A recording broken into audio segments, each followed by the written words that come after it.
நான் பெரிய fan sir உங்களுக்கு. காக்கா பிடிக்கிறதுக்காக சொல்ல, நிஜமா சொல்கிறேன். எப்படிதான் இந்த மாதிரி ஒரு விஷயத்தை யோசிச்சாங்களோ தெரியல. ஜேம்ஸ் கேமரன் கூட இது மாதிரி யோசிச்சிருக்க மாட்டாங்கள சார். நாங்கள் எதை பார்த்து ஷாக் ஆகணுமோ ப்ராப்பர்ட்டியை வந்து அவங்க வந்து அட்ஜஸ்ட் பண்ணிட்டு போவாங்க. அவ்வளோதான், அந்த மூடே போயிடும். அதுக்கப்புறம் முதல்ல எங்கள் டேரக்டர் நெல்சன் ஐயாக்கு நன்றியை தெரிவிச்சுக்கிறேன்.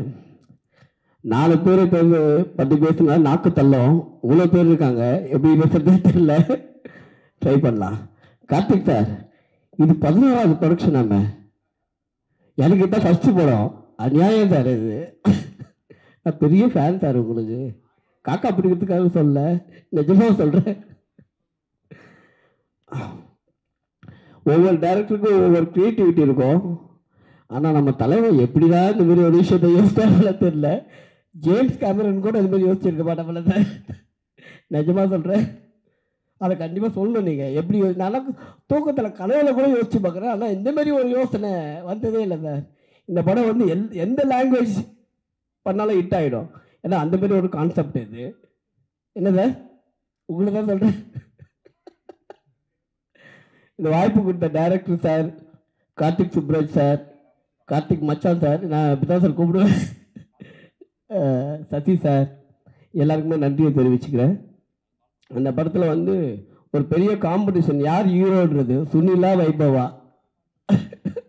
ஏன்னா என் தலைவன் பீட் பண்ணிட்டாப்பில் ஒரு எமோஷனல் ஒன்று பண்ணியிருப்பாப்பில், பயங்கரமாக இருக்கும் சார். சூப்பராக பண்ணியிருக்கார் சார். அதில் வைபவ பீட் பண்ணுறது கொஞ்சம் கஷ்டம்தான். ஏன்னா வரும்போதே ஒரு கட்டிங் போட்டு தான் வருவாப்பில். ஏன்னா அந்தமாரி கேரக்டர் அதில். என்ன வைபவ், ஒன்று பற்றி தான் பேசியிருக்கிறேன், எங்கேயோ பார்த்துருக்கிறேன். எக்கோ வருதா, கேட்குதா இல்லையா? என்னண்ணா எக்கோ வருதுன்றீங்க, இவ்வளோ பேர் பேசுகிறாங்களேண்ணா. இப்போ ஓகேவா?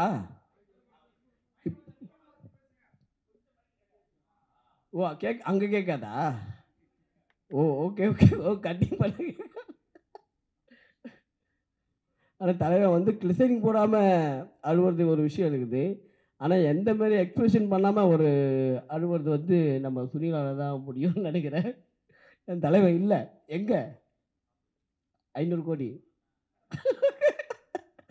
சரி, பாலா, ரப்பர் பந்து பாலா, நமக்கெல்லாம் ஏதாவது ஒரு படம்னா மாட்டோம். டாக்டர் மாதிரி இல்லை, நடிச்சுட்டே இருந்தால் ஏதோ ஒன்று மாட்டோம்.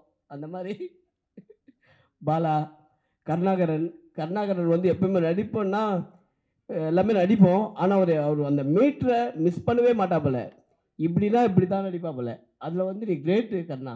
நான் இதில் கூட பார்த்தேன், நாங்களாம் ஒரு எக்ஸ்பிரஷன் பண்ணோம், நீ ஒன்று எக்ஸ்பிரஷன் பண்ண பாரு, அதுதான் பயங்கரம்.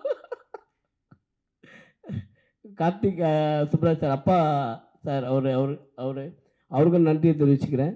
ஏன்னா அவரும் வந்து ப்ரொடியூசர் டீம் தான். ஆனால் பட் அந்த ஒரே ஒரு விஷயத்த பார்க்கவே இல்லை சார். 100 படமாக சார் நடிச்சிட்டிங்க. எப்போ தான் சார் நடிக்கிறீங்க? ரொம்ப நாள் நடிக்கிறீங்களோ?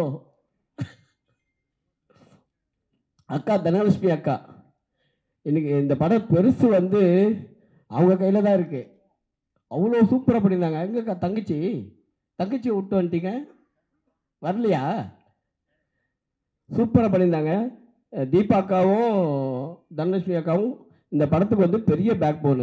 இந்த படம் நம்ம சாமிநாதன் சார், லொல்லு சபா சாமிநாதன் சார் சொல்லவே வேணாம்.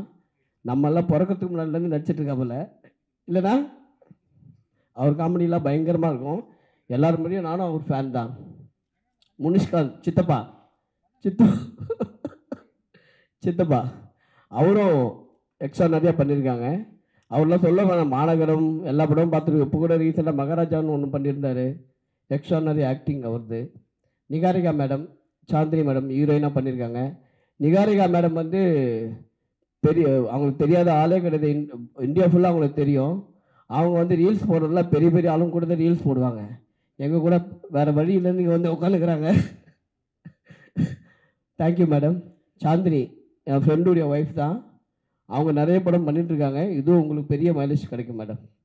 தேங்க்யூ. எல்லாரை பற்றி பேசிட்டேன்னு நினைக்கிறேன். தேங்க்யூ, நன்றி, வணக்கம். இந்த படத்தை பற்றி நம்ம பேசிக்கிட்டே இருக்கலாம், அவ்வளோ எக்ஸ்பீரியன்ஸ் இருக்குது. ஏன்னா நிறைய படத்தில் வந்து ஷாக் ஆகிற மொமெண்ட்ஸ் இருக்கும். பேயை பார்த்து ஷாக் ஆகலாம், ஒரு மிருகத்தை பார்த்து ஷாக் ஆகலாம், இல்லை ஏதாவது ஒரு பிரச்சனை நடக்குது, நம்மளை கத்தி எடுத்து குத்தா வராங்க அப்படின்னா ஷாக்காகலாம். ஏன்னா அங்கெல்லாம் உண்மையிலேயே பயம் இருக்கும், ஷாக்காகலாம். இங்கே வந்து எப்படி ஷாக்காகிறது, ஷாக்காகும்போது சிரிப்பு தான் வருது. முதல்ல நாங்கள் ஸ்பாட்டில் வந்து சிரிக்காமல் இருக்கணும், ஆனால் பயங்கரமாக ஷாக்காகணும். இது அதுக்கு முன்னாடி ஒரு ப்ராசஸ் இருக்கும். அதாவது இந்த அசிஸ்டன்ட் டைரக்டர்ஸ் வந்து ஒன்று பண்ணிட்டு போவாங்க. நாங்கள் எதை பார்த்து ஷாக் ஆகணுமோ அதை வந்து அந்த ப்ராப்பர்ட்டியை வந்து அவங்க வந்து அட்ஜஸ்ட் பண்ணிட்டு போவாங்க. அது வந்து அவ்வளோதான், அந்த மூடே போயிடும். அதுக்கப்புறம் ஒரு 10 நிமிஷம் ஆகும் மறுபடியும் அந்த மூடுக்கு வந்து அதை வந்து பார்த்து ஷாக்காகி நடிக்கிறதுக்கு. ஏன்னா படம் ஃபுல்லாக அவ்வளோ ஷாக் ரியாக்ஷன்ஸ் இருக்குது. இது மாதிரி பயங்கரமான எக்ஸ்பீரியன்ஸு. நான் அடித்து சொன்னேன், இதுக்கப்புறம் இப்படி ஒரு படம் வராது, யாராலும் இப்படி யோசிக்க முடியாது.